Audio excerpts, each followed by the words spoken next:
नमस्कार दोस्तों, untold stories देख रहे हैं आप और मैं हूं वरुण जौहरी। जय हिंद, जय भारत। दोस्तों, 13 जून 1997 ये वो दिन था जब दिल्ली के ग्रीन पार्क इलाके में बहुत ही खुशनुमा माहौल था। पूरे देश में, दिल्ली के अंदर लोग काफ़ी ज़्यादा एक बात पर चर्चा कर रहे थे और ये विषय था जिस पर चर्चा हो रही थी कि जेपी दत्ता की इसी दिन एक फ़िल्म रिलीज़ होने वाली थी जिसको आप सभी ने देखा होगा, जिसका नाम था बॉर्डर। सनी देओल, सुनील शेट्टी, बड़े बड़े कलाकार थे इसमें। काफ़ी चर्चित मूवी थी उस समय की, क्योंकि जो जंग थी भारत पाकिस्तान की उसके ऊपर इसे बनाया गया था। तो बॉर्डर इस दिन रिलीज़ होने वाली थी 13 जून 1997। दिल्ली के ग्रीन पार्क में क्यों खुशनुमा माहौल था? क्योंकि यहाँ पे एक बहुत बड़ा सिनेमा थिएटर हुआ करता था, जिसे पहले ग्रीन पार्क थिएटर भी कहते थे और बाद में उसका नाम इस समय पर हो गया था उपहार सिनेमा। उपहार सिनेमा जो था उसको उसके मालिक थे अंसल बंधु, अंसल ब्रदर्स, जो कि दोनों ही बहुत बड़े बिजनेस टाइकून भारत के इसके मालिक हुआ करते थे। लेकिन ये जो नाम है उपहार सिनेमा, इसके पीछे एक बहुत ही काला गहरा राज छुपा था। ये राज था कुछ अनऑथराइज मॉडिफिकेशंस का, कुछ ऐसी खामियों का, कुछ ऐसे सेफ्टी मेजर्स को जिन्होंने वायलेट किया था उसका। ये वो राज था जो इस दिन देश का सबसे बड़ा एक अग्निकांड बन गया, जिसे आप देश की सबसे बड़ी फायर ट्रेजेडी के नाम से जानते हैं। उपहार सिनेमा केस की आज हम बात करने वाले हैं। ये वो केस जिसमें काफ़ी लंबी लीगल बैटल चली, करीबन 24 सालों तक इसके विक्टिम्स को अपने लिए फ़ाइट करनी पड़ी। तो आखिर क्या था ये केस, क्या हुआ था उस दिन, क्या खामियां थी, किसकी कमियां थीं, किसकी कमी की वजह से 59 लोगों की जान गई, ये सब कुछ आज आपको बताने वाले हैं आज के एपिसोड में। शुरुआत करते हैं। दोस्तों, इस वीडियो में आगे बढ़ने से पहले एक बहुत ही ज़रूरी अनाउंसमेंट आप लोगों के लिए। आपकी यूपीएससी सीएसई की जर्नी को आसान बनाने के लिए, आपके इस एग्जाम को, आपके सपने को हासिल करवाने के लिए अनअकैडमी आईएएस आपके लिए GS foundation course for 2026 and 2027 लाया है एक बहुत ही स्पेशल प्राइस पर, और ये प्राइस है 59,999 रुपीज़ ओनली। और आपके ये जो नए बैचेज हैं ये शुरू होने वाले हैं 20 दिसंबर से। जैसा कि आप सभी जानते होंगे कि अनअकैडमी आपके लिए अब सिर्फ ऑनलाइन ही नहीं ऑफलाइन भी अवेलेबल है। दिल्ली के करोल बाग में, मुखर्जी नगर में सेंटर्स हैं, उत्तर प्रदेश के प्रयागराज में सेंटर है और बिहार के पटना में भी आपका नया सेंटर ओपन हो चुका है। और इन सभी सेंटर्स पर आपके जो बैचेज हैं, न्यू बैचेज, वो 20 दिसंबर से शुरू होने वाले हैं। दिल्ली के करोल बाग सेंटर पर आप लोग वॉक इन कर सकते हैं। मुखर्जी नगर सेंटर पर हिंदी मीडियम बैचेज आपके लिए अवेलेबल हैं और यहीं पे प्रयागराज के सिविल लाइंस में भी आपका एक सेंटर है, वहां भी आपके बैचेज 20 दिसंबर से शुरू होने वाले हैं। इसी के साथ बिहार के पटना में जो आपका सेंटर है, वहां पे यूपीएससी और बीपीएससी दोनों के ही बैचेज जो नए हैं वो आपके 20 दिसंबर से शुरू हो जाएंगे। दोस्तों, ये जो बैचेज हैं इनके काफी सारे बड़े एडवांटेजेस भी यहाँ पे आपको देखने को मिलेंगे। देखिए, आपको डेडिकेटेड सीसेट और ऐसे राइटिंग क्लासेस मिल जाती हैं। 360 डिग्री करंट अफेयर्स का कवरेज मंथली मैगजीन के साथ मिल जाता है। 40+ सेक्शनल और फुल लेंथ टेस्ट मिलते हैं प्री और मेंस के लिए। कॉम्प्रिहेंसिव कवरेज आपको मिलता है जीएस का, और रेगुलर इंटरेक्शन आपका आपके एजुकेटर्स के साथ में होता है। 1-to-1 मेंटोरशिप मिलती है, डाउट सॉल्विंग सेशंस भी मिलते हैं। तो देश के सबसे बड़े टॉप एजुकेटर्स के साथ आपको यहाँ पे पढ़ने का अनअकैडमी के साथ में मौका मिलता है। इसे बिल्कुल भी आपको नहीं गंवाना चाहिए। इस वीडियो के नीचे डिस्क्रिप्शन बॉक्स में जाके आप लिंक पर क्लिक कर सकते हैं या फिर आप वॉक इन भी कर सकते हैं किसी भी ऑफलाइन सेंटर पर। आप शुरुआत करते हैं अपने एपिसोड की। तो ये जो थिएटर था, जिसको ग्रीन पार्क थिएटर के नाम से जाना जाता था, मशहूर था, 1983 जून के महीने में इस थिएटर का लाइसेंस जो था उसको सस्पेंड कर दिया गया था दिल्ली अथॉरिटीज़ के द्वारा, एमसीडी के द्वारा। 4 दिन के लिए सस्पेंड किया गया इस लाइसेंस को। क्यों? क्योंकि यहाँ पे कुछ स्ट्रक्चरल और फायर सेफ्टी जो मेजर्स थे उनका वायलेशन देखा गया था। कुछ फायर सेफ्टी इश्यूज़ भी यहाँ पे देखे गए थे कि कुछ गलत यहाँ पे हो सकता है। उसके ऊपर ये जो उपहार सिनेमा है या जो उस समय ग्रीन पार्क थिएटर था वो ध्यान नहीं दे रहा है। इसकी वजह से 4 दिन के लिए लाइसेंस कैंसिल करना पड़ा। बाद में इसमें कुछ और रेनोवेशंस किए गए सिनेमा हॉल के ओनर्स के द्वारा, लोगों के द्वारा जो इसको मैनेज करते थे, और उसके बाद में इसको एक नया नाम भी दे दिया गया था जब ये ग्रीन पार्क थिएटर से उपहार सिनेमा बन चुका था। तो अब ये उपहार सिनेमा यहाँ पे बनता है। 1990 से लेकर 95 के बीच में, इन 5 सालों में कई सारे रेनोवेशंस उपहार के अंदर किए गए, और इन रेनोवेशंस में कुछ ऐसी चीज़ें की गई थी जो कभी भी नहीं करनी चाहिए थी, जिसमें कि फायर एग्जिट्स को ब्लॉक कर दिया गया था। अगर आप देखें तो हर बिल्डिंग में, हर एक ऐसी बिल्डिंग जहाँ पे पब्लिक बिल्डिंग है और लोग आते जाते रहते हैं, मॉल्स हो गए, आपके कॉम्प्लेक्सेस हो गए, फायर एग्जिट जो होते हैं उन्हें हमेशा क्लियर वो दिखाई देने चाहिए, पता होना चाहिए लोगों को कि अगर कभी आग लगती है तो कहाँ से भागना है। लेकिन यहाँ पे कुछ ऐसे मॉडिफिकेशंस देखे गए जिसमें फायर एग्जिट्स को ही ब्लॉक कर दिया गया था। पार्किंग स्पेसेस जो थे वहाँ पे बताया गया कि वहाँ सिटिंग अरेंजमेंट के लिए वहाँ पे और सीट्स बना दी गई थी, सिनेमा हॉल को और बढ़ाने के लिए, जिससे ज़्यादा लोग आएँ, ज़्यादा टिकट बिकेंगे, लोग मूवी देखेंगे, पैसा कमाएंगे ये लोग उससे। तो ये सब चीज़ें यहाँ पे की गई, एडिशनल सीट्स कुछ वहाँ पे लगाई गई, और साथ ही साथ में इस तरह के कुछ मॉडिफिकेशंस किए गए थे जिसमें कि जो सिग्नल होता है जब कभी आग लगती है तो जो एक साउंड सिस्टम होता है कि अब वो बताता है कि आग लग रही है, आपको भागना है, या कुछ इस तरह की चीज़ें। या नीचे जो ट्रांसफार्मर्स रखे हुए हैं उनमें कोई ऑयल सोक पिट ऐसी तो नहीं है जिसमें से लीकेज हो रहा है ऑयल का। ये कई चीज़ें होती हैं जो आपको ध्यान में रखनी चाहिए, लेकिन यहाँ पे किसी भी बात का ध्यान नहीं रखा गया। एक तरह से ऐसा था कि आप न्योता दे रहे हैं किसी दुर्घटना को। तो ये चीज़ यहाँ पे की गई, लेकिन इन सब के बावजूद भी एक बहुत ही विडंबना की बात यह है कि दिल्ली के अथॉरिटीज़ के द्वारा इतने सिक्योरिटी वायलेशंस होने के बाद भी नो ऑब्जेक्शन सर्टिफिकेट इस सिनेमा हॉल को मिल चुका था। ये 1995 की करीबन हम आपको बात बता रहे हैं। नो ऑब्जेक्शन सर्टिफिकेट इन्हें मिल चुका था। इसके बाद ये सालों तक अपना ऑपरेट करते रहते हैं इसी तरह से। लेकिन अब ये साल आता है 1997 का। 1997 13 जून का वो दिन जब पूरे देश भर में चर्चा थी एक फ़िल्म की, बॉर्डर की, जो रिलीज़ होने वाली थी, और लोग बहुत ही ज़्यादा उत्साहवर्धन में थे, एक तरह से उत्साहित थे इसको देखने के लिए, इस मूवी को।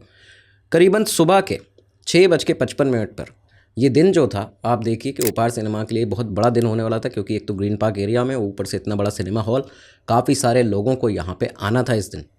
पहले से टिकट्स बुक हो चुकी थी, यहाँ तक कि ब्लैक तक में टिकट बिक रही थी इस मूवी की। तो काफ़ी बड़ी पिक्चर थी, बहुत भीड़ होने वाली थी। आसपास रेस्टोरेंट भी थे, होटल्स भी थे उपहार सिनेमा के।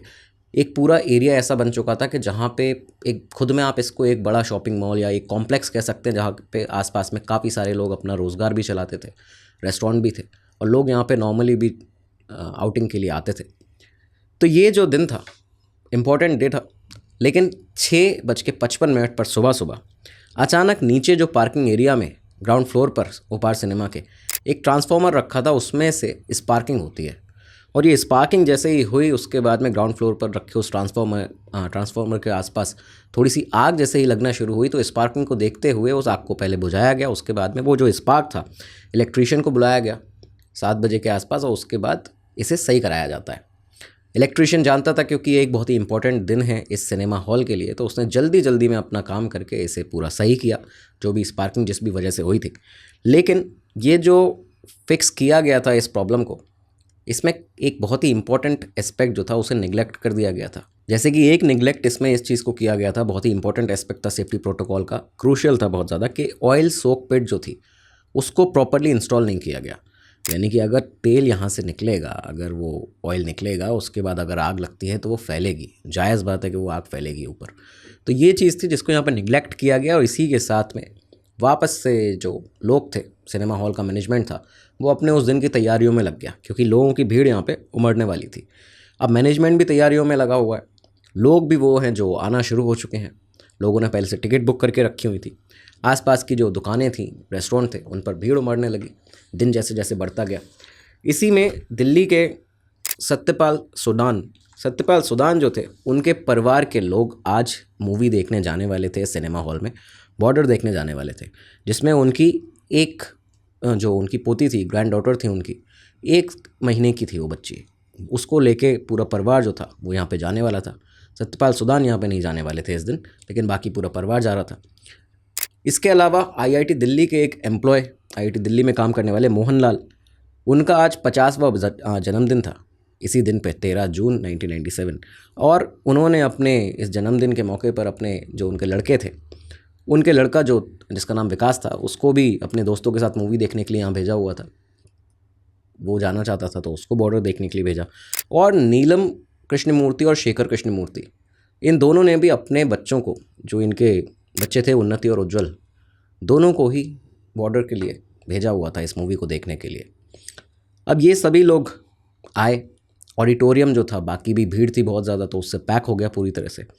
3 बजे का करीबन इनका शो था दोपहर का, और जब ये शो शुरू होता है, मूवी चलती है, उसके बाद आप क्योंकि जानते हैं बॉर्डर एक बहुत लंबी मूवी है, तो करीबन 5 बजे के आसपास की ये बात बताई जाती है, जब वो जो ग्राउंड फ्लोर पर ट्रांसफार्मर था उसमें एक बार फिर से स्पार्किंग होती है। इस बार ये जो स्पार्किंग हुई थी, इसने ऑयल, क्योंकि आसपास जो फैला हुआ था, ऑयल सोक पिट को प्रॉपरली उसको फिक्स नहीं किया गया था, काम उस पर किया नहीं गया था जल्दबाजी में, वो जो ऑयल आसपास फैला था धीरे धीरे करके ये जो स्पार्किंग थी वो आग में तब्दील होती है, और आग जो थी वो आसपास की जो पार्किंग में बाकी कार रखी थी उन तक पहुंच जाती है। आग धीरे धीरे करके जैसे ही फैलना शुरू हुई, ये जो कारें थी वो जलती हैं, उसके बाद में ऑयल जो था वो आसपास और फैला हुआ था। तो धीरे धीरे आग ने ऊपर का रास्ता अपनाना शुरू कर दिया और सिनेमा हॉल तक अब ये आग पहुंचने वाली थी। तो अब आग जब बढ़ना शुरू हुई, जो लोग मूवी देख रहे थे यहाँ पे वो बिल्कुल अपरिचित थे एक तरह से इस बात से, उन्हें बिल्कुल भी अंदाज़ा नहीं था कि ये क्या हो रहा है।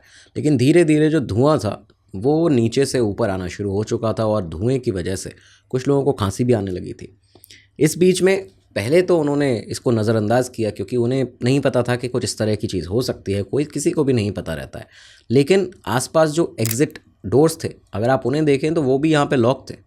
क्यों लॉक किया गया था? क्योंकि कोई अनऑथराइज्ड जो एंट्री है या कोई बीच में कोई लोग अपने आप अंदर घुसने लगते हैं मूवी देखने के लिए, तो उसकी वजह से बाहर से सिनेमा हॉल के मैनेजमेंट ने इन एग्ज़िट डोर्स को पूरी तरह से लॉक कर दिया था, कोई बाहर नहीं निकल सकता था। और यही एक चीज़ है जो इस पूरे सिनेमा हॉल को, इस पूरे ऑडिटोरियम को अंदर से बनाने वाली थी एक डेडली ट्रैप, एक इस तरह का डेडली ट्रैप जिसमें अगर कुछ होता है तो आदमी बाहर भी निकल नहीं सकता है। और सिनेमा मैनेजमेंट जो था वो बहुत ही ज़्यादा उसकी खामियां यहाँ पे मिली हैं कि उन लोगों ने बिल्कुल भी ध्यान नहीं दिया कि लोगों के साथ यहाँ पे क्या कुछ, अगर कोई दूसरी अनहोनी भी अगर हो जाती है तब भी वो क्या करेंगे इसमें। तो खैर यहाँ पे जैसे ही धीरे धीरे ये जो स्मोक था, जो धुआं था वो ऊपर आना शुरू होता है। पहले लोगों ने नज़रअंदाज किया, लेकिन अचानक से ये धुआं बहुत ज़्यादा बढ़ने लगा। जैसे ही ये धुआं बढ़ा तो इसके साथ में, क्योंकि नीचे से जो आग लग रही थी तो वो लाइटों पे भी उसका असर पड़ा। जो लाइट्स थी, लाइट पहले जो कुछ ही लाइट जल रही होती हैं सिनेमा हॉल में छोटी, पहले वो थोड़ी फ्लिकर करती हैं, उसके बाद अचानक से पूरी तरह से चली जाती है। यानी कि सिनेमा हॉल में अब सिर्फ धुआं था और पूरी तरह से अंधेरा हो गया था, ब्लैकआउट हो चुका था। अचानक से ये सब चीज़ें होती हैं, पूरा हॉल जो था वो डार्क हो गया, गहरा काला अंधेरा था वहाँ पे। इस समय लोगों के अंदर पैनिक जो था वो आना शुरू हुआ। इस समय लोगों ने घबराना शुरू किया, उन्हें पता नहीं चल रहा था कि आखिर हो क्या रहा है, ये धुआं कहाँ से आ रहा है। और इसी के बाद जैसे ही लोगों को, सभी मोस्टली सारे ही लोगों को जब खांसी आना शुरू हो गई, तो यहाँ पे लोगों ने भागना शुरू किया सीधा एग्ज़िट डोर्स की तरफ। जैसे ही एग्ज़िट डोर पर पहुँचे तो देखा कि वो लॉक है। उन्होंने गेट को खटखटाना शुरू किया, लेकिन कोई भी कहीं से कुछ अंदाज़ा नहीं था कि कोई भी उनकी मदद के लिए आने वाला है या नहीं। एग्ज़िट डोर क्योंकि लॉक थे, इसकी वजह से हॉल के अंदर भगदड़ मच गई। अब ऐसे में जो ग्राउंड फ्लोर पर जो लोग थे, जो जिन्होंने नीचे की टिकट्स ली थी ग्राउंड फ्लोर की, अगर आप देखें तो ग्राउंड फ्लोर की टिकट्स मोस्टली सस्ती होती हैं और जो बालकनी की टिकट हुआ करती थी वो महंगी होती हैं। लेकिन यहाँ पे ग्राउंड फ्लोर के जो लोग थे उन्हें एग्ज़िट डोर यहाँ से मिला और वो यहाँ से एस्केप हो जाते हैं, वो यहाँ से निकल जाते हैं। उनको मौका मिल चुका था निकलने का। ग्राउंड फ्लोर के लोग निकले, लेकिन ये धुआं जो था वो आग में इस तरह से तब्दील हुआ। आप जानते होंगे कि आग जब लगती है तो किस तरह से बढ़ती है। तो एक ऐसा सिनेरियो ये बना, एक बहुत ही खौफनाक, अगर आप इसको सोचें तो, कि धुआं आग में तब्दील होता है, धीरे धीरे वो आग लग रही है और ग्राउंड फ्लोर के लोग भाग रहे हैं, लेकिन जो बालकनी के जो लोग थे, जो यहाँ बैठे हुए थे ऊपर, वो बुरी तरह से फंस चुके थे, क्योंकि उनके जो 2 से 3 जो एग्ज़िट डोर्स थे वो सारे लॉक थे, लोग यहाँ से निकल नहीं सकते थे। और इसी के बाद यहाँ पे ये जो हीट थी, आग थी, जो स्मोक था, इसकी वजह से करीबन 30 मिनट निकल जाते हैं। 30 मिनट के बाद फायर ब्रिगेड आती है, लेकिन जब तक फायर ब्रिगेड आई थी बहुत ज़्यादा देर हो चुकी थी। इस पूरी ट्रेजेडी में, देश की सबसे बड़ी इस फायर ट्रेजेडी के अंदर 59 लोगों की मौत हो चुकी थी सफोकेशन की वजह से। सफोकेशन से 59 लोगों की मौत हुई, जिनमें 23 बच्चे भी शामिल थे। सत्यपाल सुडान जो थे, उनकी फैमिली, पूरी एंटायर फैमिली उनकी, मोहनलाल का जो बेटे थे विकास, और नीलम और शेखर कृष्णमूर्ति के दोनों बेटे, जो बच्चे थे उनके, उन्नति और उज्जवल, ये सभी इस ट्रेजेडी का शिकार हुए, इसके विक्टिम बने। इन सभी ने अपनी जान यहाँ पे गंवाई।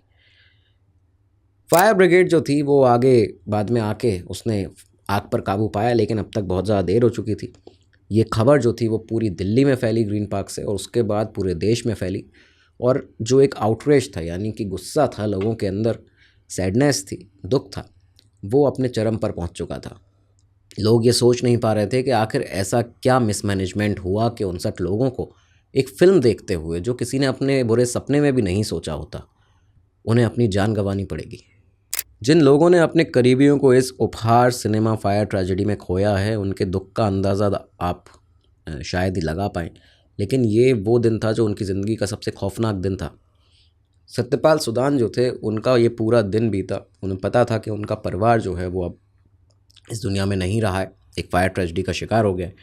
एम्स में अपने परिवार के एक एक सदस्य की बॉडी ढूंढते हुए, उनके शरीर ढूंढते हुए उनका पूरा ये दिन बीतता है। मोहनलाल जो थे, उनका 50वां जन्मदिन था। उनका 50वां जन्मदिन सफदरजंग अस्पताल में बीता, अपने बेटे के शरीर को ढूंढते हुए। और नीलम कृष्णमूर्ति और शेखर कृष्णमूर्ति जो थे, वो बुरी तरह गम और जो उदासी है उसमें कहीं खो गए थे, क्योंकि उनके दोनों बच्चे जो थे वो अब इस दुनिया में नहीं रहे थे।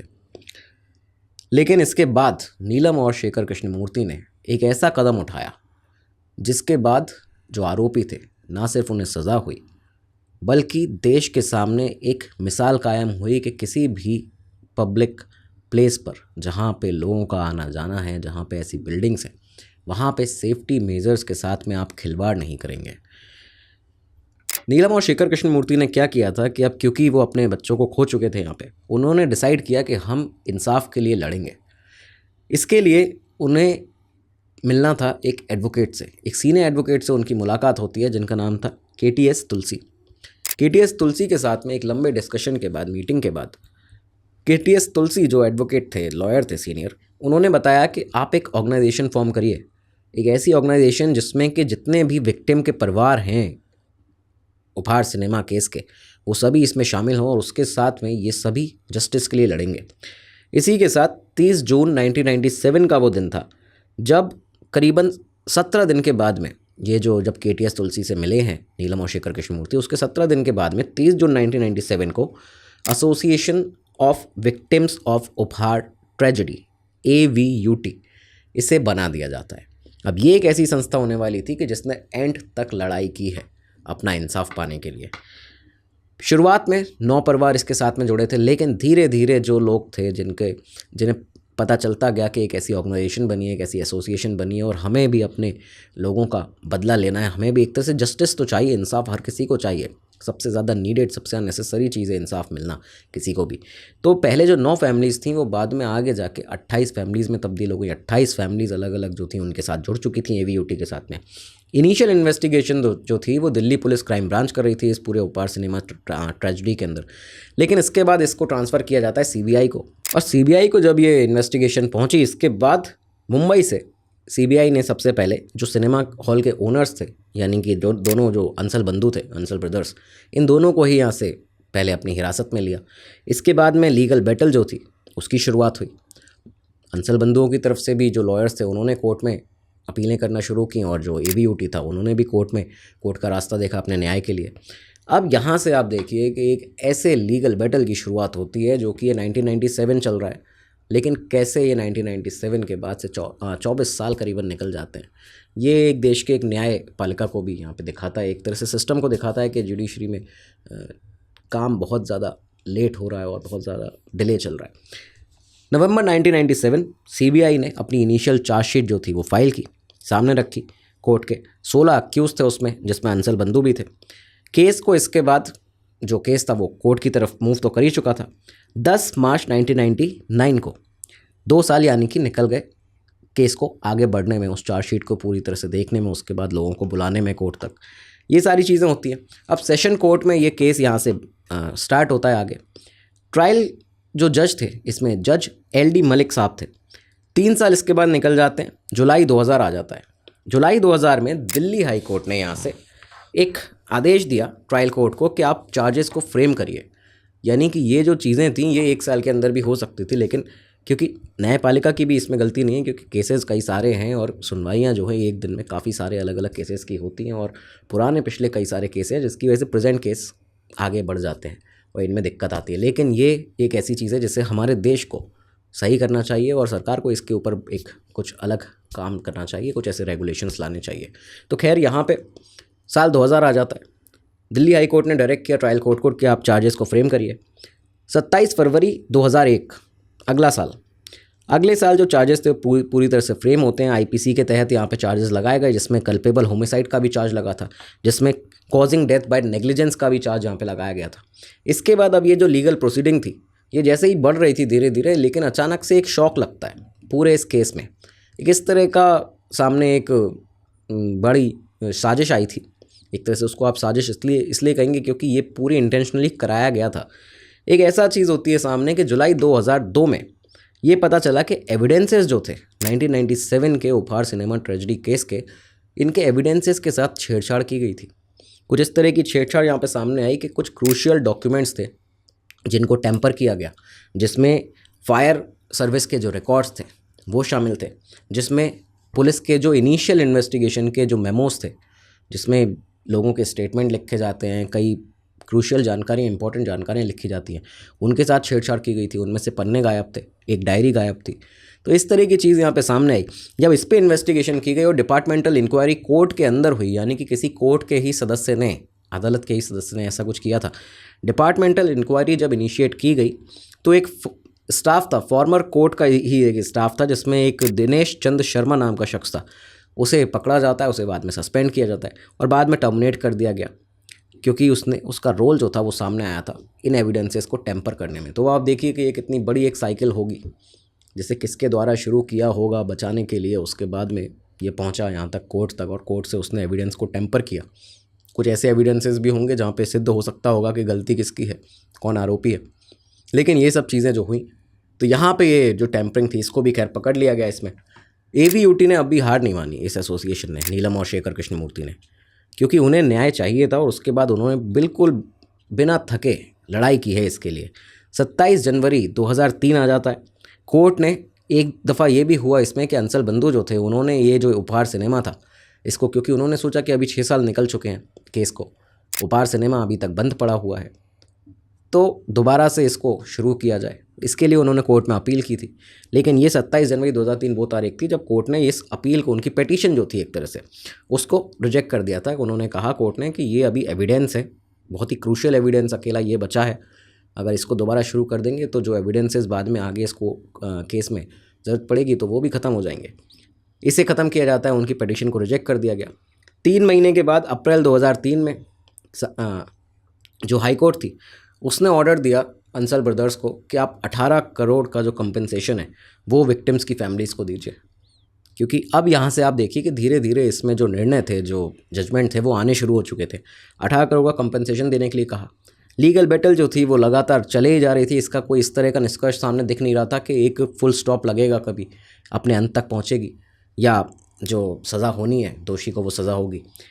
2006 में जज ममता सहगल थी, उन्होंने पूरा दौरा किया उपहार सिनेमा का, जाके देखा वहाँ पे किस तरह के हालात हैं, क्या क्या चीज़ें हुई थी, क्या क्या चीज़ें एविडेंसेस में बताई गई हैं, उन सबको पर्सनली जाके उन्होंने देखा। और उसके बाद फरवरी 2007 में फाइनल आर्ग्यूमेंट जो थे, जो जजमेंट के लिए फाइनल आर्ग्यूमेंट थे, उनकी शुरुआत होती है।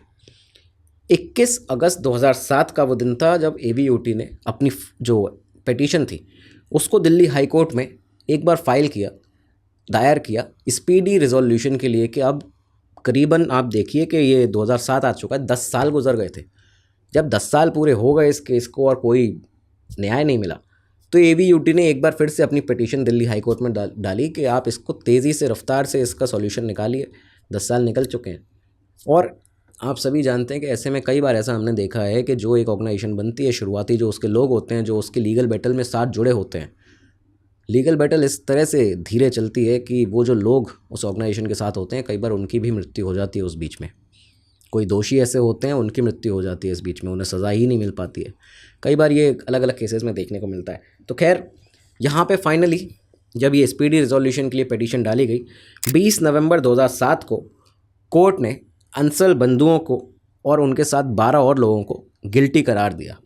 कोर्ट ने कहा कि ये लोग गिल्टी हैं और इसके साथ ही उन्हें 2-2 साल की सज़ा दी गई, जेल में उनको 2-2 साल के लिए डाला गया। बहुत बड़े पैमाने पर उनके ऊपर फ़ाइन लगाए गए। लेकिन ये अभी एंड नहीं था इसका, ये अंत होने नहीं वाला था। अंसल बंधुओं ने हाई कोर्ट में अपील कर दी। हाई कोर्ट में उनकी अपील जो हुई तो उसकी वजह से उन्हें जनवरी 2008 में बेल भी दी जाने वाली थी। लेकिन इसके बदले, इसके अपोजिशन में सुप्रीम कोर्ट में सीधा एवीयूटी ने अपील कर दी। और सुप्रीम कोर्ट ने जब देखा इस मामले को कि ये तो बेल मिल जाएगी तो मामला तो ख़त्म हो ही जाएगा, रफा दफा हो जाएगा। सितंबर 2008 में सुप्रीम कोर्ट ने ये जो बेल थी इसको कैंसिल किया। साथ में कैंसिल करने के बाद ये जो सज़ा थी अंसल बंधुओं की उसको 1 साल कम कर दिया। जो सज़ा दी गई थी उसको 1 साल कम कर दिया जाता है। 2009 में ABUT ने हाई कोर्ट के इस डिसीजन को फिर से एक बार सुप्रीम कोर्ट में फिर चैलेंज किया कि ये जो बेल देने का था उसके बाद में इनकी सज़ा भी कम कर दी गई है, आखिर ये क्यों किया गया। इसके ऊपर CBI ने भी एक काम किया था। CBI ने इस पूरे केस में बहुत अच्छा काम ये किया कि उन्होंने लगातार में कोर्ट के अंदर खुद से भी अपनी जो पिटीशन, जो उनका एक अपील थी वो यहाँ पे करते रहे। उन्होंने भी कहा कि ये जो इनकी सेंटेंसेस हैं, जो इनकी सज़ा है उसको बढ़ाना चाहिए, इसको कम नहीं करना चाहिए। लेकिन ये केस जो था वो यहाँ से इसी कश्मकश में 5 साल और निकल जाता है। अब आप देखिए कि 17 साल निकल चुके थे। 19 अगस्त 2014 आ गया, 1997 13 जून से सुप्रीम कोर्ट ने अंसल बंधुओं को, दोनों जो भाई थे उनको 30-30 लाख रुपए ईच फाइन किया और कहा कि ये सारा फंड जो पैसा है आपका वो ट्रॉमा सेंटर को बनाने में लगाया जाएगा। दोनों के ऊपर फ़ाइन किया जाता है। विक्टिम्स की जो फैमिली थी, ABUT के जो लोग थे, वो अभी भी बिल्कुल ब्लैंक थे क्योंकि उनको नहीं पता चल रहा था कि उनके साथ में क्या किया जा रहा है, उनको न्याय कब मिलेगा। लेकिन फाइनली 24 साल निकल जाते हैं टोटल। अगर आप देखें 17 साल के बाद ये जो तारीख बताई जाती है 8 नवंबर 2021 आ गया, 24 साल निकल गए। जैसा हमने आपको बताया था कि कैसे अब ये 24 साल निकलेंगे 1997 के बाद, एक तारीख पर क्या क्या हुआ वो हमने आपको बताया है। 24 साल निकल जाते हैं, 8 नवंबर 2021 आता है और पटियाला हाउस कोर्ट ने फाइनली अंसल बंधुओं को 7-7 साल की सज़ा जो थी और उनके ऊपर जो फ़ाइन थे वो उन्हें दिए, उनकी सज़ा उन्हें मिली। और इसी के बाद जुलाई 2022 के अंदर, क्योंकि ये जो केस था बहुत लंबा चला आ रहा था, अंसल बंधुओं की भी उम्र जो थी बढ़ती जा रही थी, उनकी उम्र को देखते हुए, उनकी एज को देखते हुए इस सज़ा को कम भी कर दिया गया। एक सज़ा जो हुई बाद में उसे फाइनली कम भी कर दिया जाता है। और आप देखिए कि ये वो केस है जिसमें सज़ा जो शुरुआत में अगर हो जाती तो क्या पता कि सज़ा भी पूरी होती 7 साल की, लेकिन क्योंकि ये जिस तरह से लीगल बैटल चली है, 24 साल हो चुके थे, तो जो आरोपी थे जिनके ऊपर मुकदमा चल रहा था उनकी भी उम्र बढ़ रही थी, जो लोग विक्टिम्स थे उनकी भी उम्रें बढ़ रही थी। और इस उम्र को ही देखते हुए यहाँ पे जो फाइनली 7 साल की सज़ा हुई थी जेल काटने की, उसे भी रिड्यूस कर दिया जाता है। जब ये डिसीजन आया था तो नीलम और शेखर कृष्णमूर्ति ने एक बहुत ही ऐसा स्टेटमेंट दिया था जिसने देश में लोगों के दिल तोड़ दिए थे। ये स्टेटमेंट उन्होंने दिया था कि हमने अपना जीवन इस धरती पर अपने बच्चों के साथ उतना नहीं गुजारा है जितना उनकी मौत के बाद, उनकी मौत के लिए न्याय पाने में गुजार दिया। मतलब एक ऐसी बात जो दिल में चुभती है कि हमने अपने बच्चों के साथ उतना समय धरती पर नहीं गुजार पाए हम लोग जितना कि हमने गुजारा है उनके कातिलों को सज़ा दिलाने में, उसके लिए न्याय पाने के लिए। तो खैर ये था उपहार सिनेमा ट्रेजेडी केस, और ये उदाहरण बना बाद में उन सभी तमाम लोगों के लिए जो सेफ्टी मेजर्स के साथ में खेलते हैं, जो लोग इस तरह की दुर्घटनाओं को आमंत्रण देते हैं अपने यहाँ महज कुछ पैसों के लिए, कुछ टिकट बिक जाएं, कुछ लोग आ जाएं, कुछ ज़्यादा लोग एडमिशन ले लें, इस तरह से इन चीज़ों के लिए जो लोग ये सब करते हैं, इनके लिए एक उदाहरण बना कि अगर आप ऐसा करेंगे तो देर सवेर आपके ऊपर मुकदमा तो होगा, सज़ा भी होगी, लेकिन इस जगह को, जो आपकी लोकेशन है वो ख़त्म हो चुकी होगी, उसके ऊपर एक दाग लग चुका होगा। और अगर आप देखें तो उपहार सिनेमा आज भी ग्रीन पार्क में आपको दिख जाएगा। वो जिस हालत में है, जैसा 1997 13 जून को हुआ था, जब आग लगने के बाद पूरी जो एक तरफ की बिल्डिंग है पूरी जली हुई दिखाई देती है, वो आज भी वैसी ही दिखाई दे रही है।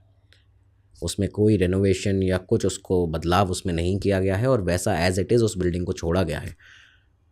तो ये वो केस था जहाँ पे हमने आपको बताया उपहार सिनेमा ट्रेजेडी केस के बारे में। लेकिन जो लोग इस वीडियो को देख रहे हैं, कहीं भी अगर आपको सेफ्टी मेजर्स का वायलेशन होता दिखे, ज़रूर शिकायत करें, ज़रूर उसके बारे में बताएं। अगर आपको ऐसा दिखता है कि कहीं पे फायर एग्जिट्स को लॉक किया गया है, ब्लॉक किया गया है, या फिर फायर एग्जिट्स हैं ही नहीं, तो वहाँ पे बताइए।